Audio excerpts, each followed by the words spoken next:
नौकरानी एक घर के लिए कितनी जरूरी होती है, आइए देखते हैं। अरे बहू, ये देख, सारा साबुन बर्तन में रह गया।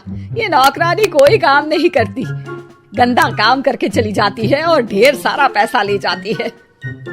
अरे मम्मी जी, उसने तो साफ किया ही था। मेरे ही हाथ से इस ग्लास में सर्फ गिर गया था। अरे बस कर झूठी, उसे बचाने के लिए सारी जुगत लगा ले, लेकिन मैं तो इसे निकाल कर ही रहूंगी। हमारे जमाने में ना कोई नौकरानी थी और ना ही ये चिकने बर्तन। चूल्हे के जले बर्तनों को राख रगड़ कर साफ किया करती थी मैं। अरे माँ जी, मैं कहाँ बचा रही हूँ उसे। और वैसे भी आजकल नौकरानी जरूरत नहीं, स्टेटस सिंबल बन गया है। अब आप बताओ, मैं मुन्ना को नीचे घुमाने ले जाऊं तो लोगों से क्या बोलूं? झाड़ू पोछा खुद लगा रही हूँ। लोग सीधा यही पूछते हैं कि कौन सी नौकरानी काम कर रही है तेरे घर पर। अरे बस कर, ये भी कोई बात होती है? मम्मी जी, आप नहीं समझेंगी। शाम को नौकरानी घर आकर काम कर ही रही होती है कि सास को कहती है, माँ जी, एक बात बोलूं, बुरा न मानना। अरे वैसे तो मुझे तेरी शक्ल ही पसंद नहीं है, बात क्या खाक पसंद आएगी। अरे माँ जी, सुन तो लीजिए क्या कह रही है। तो मैंने कौन सा उसका मुंह पकड़ लिया है? अरे माँ जी, वो लाल साड़ी पहनती हो ना पहना करो। सास का गुस्सा अब तो 7वें आसमान पर होता है। अरे वाह जी वाह, क्यों ना पहना करूं? और तू होती कौन है ये बताने वाली कि मैं क्या पहनूं क्या ना पहनूं? अरे माँ जी, पूरी बात तो सुन लो, वो बोलना क्या चाह रही है। अरे बुरा न मानो आंटी जी। अरे कौन है आंटी? अपनी उम्र देखी है तूने? 2-4 साल ही छोटी होगी मुझसे और मुझे आंटी बोल रही है। बहू सर पर हाथ रख लेती है।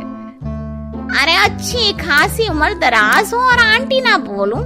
मैं तुम्हारी बहू से भी 4 साल छोटी हूँ। क्यों दीदी? बोलती भी क्या, एक तरफ सास यानी पति की माँ, तो दूसरी तरफ नौकरानी जिसके बिना घर का काम नहीं चल सकता। वो दरअसल माँ जी की शादी भी बहुत जल्दी हो गई थी ना। अच्छा ये झगड़ा छोड़ो, ये बताओ तुम माँ जी को लाल साड़ी पहनने से क्यों मना कर रही हो? वो ना, इनकी उम्र की सारी औरतें सोसाइटी में इनके लिए बात करती हैं कि तुम्हारी सास बुढ़ी घोड़ी लाल लगाम है। बहू को ये सुनकर गुस्सा आ जाता है। अरे वाह वाह, कौन बोलता है जी? खुद क्या है यहाँ की औरतें, बाल सफेद लेकिन टाइट जींस और कोई कुछ भी पहने। अरे पहनना हमारा निजी हक है, किसी को कुछ हक नहीं बनता कि वो मेरी सास के लिए कुछ बोले। मैं आज ही जाकर माँ जी के लिए लाल जींस लेकर आऊंगी, फिर देखो कोई क्या बोलता है। अरे चुप लाल जींस। अरे सुन नौकरानी के बच्ची, जाकर बोल दे उन लोगों से कि उन लोगों की तरह मैं उड़ती नहीं फिरती हूँ घर बार छोड़कर। अपने बच्चों और नाती पोतों में मन लगाती हूँ, ना कि सारा दिन ताश के पत्तों में आंख गड़ाकर 3 पत्ती खेलूं। नौकरानी वहाँ से चली जाती है। वैसे बहू, नौकरानी के क्या फायदे हैं ये तो पता नहीं, लेकिन सबसे अच्छा तो ये कि पता चल जाता है कि कौन किसके लिए क्या बोल रहा है। सोसाइटी में तेरा नौकरानी रखने का इरादा बिल्कुल ठीक था। अगले दिन उन लोगों के घर की बेल बजती है। बहू दरवाजा खोलती है कि सामने कुछ औरतें खड़ी होती हैं। अरे बहू, कहाँ है तेरी सास? बुला जरा। अरे बहन जी, आप सारी एक साथ आइए आइए, कैसे आना हुआ?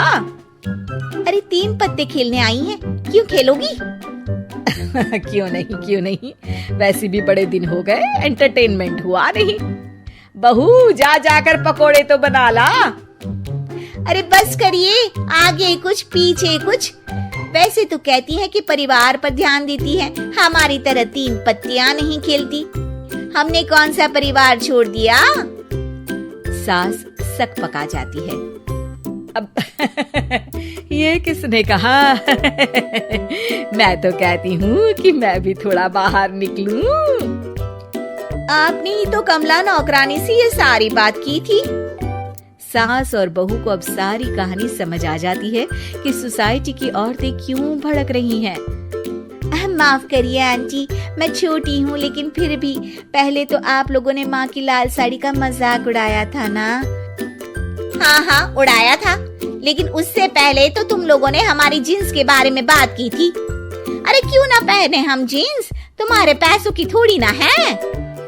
सास और बहू सर पकड़ कर बैठ जाती है। देखा बहू, ये खेल कर गई तेरी नौकरानी। यहाँ की बात वहाँ तो वहाँ की बात यहाँ। दोनों किसी तरह औरतों को समझा बुझाकर घर भेजती है और कसम खाती है कि नौकरानी को नौकरानी ही रहने देंगी।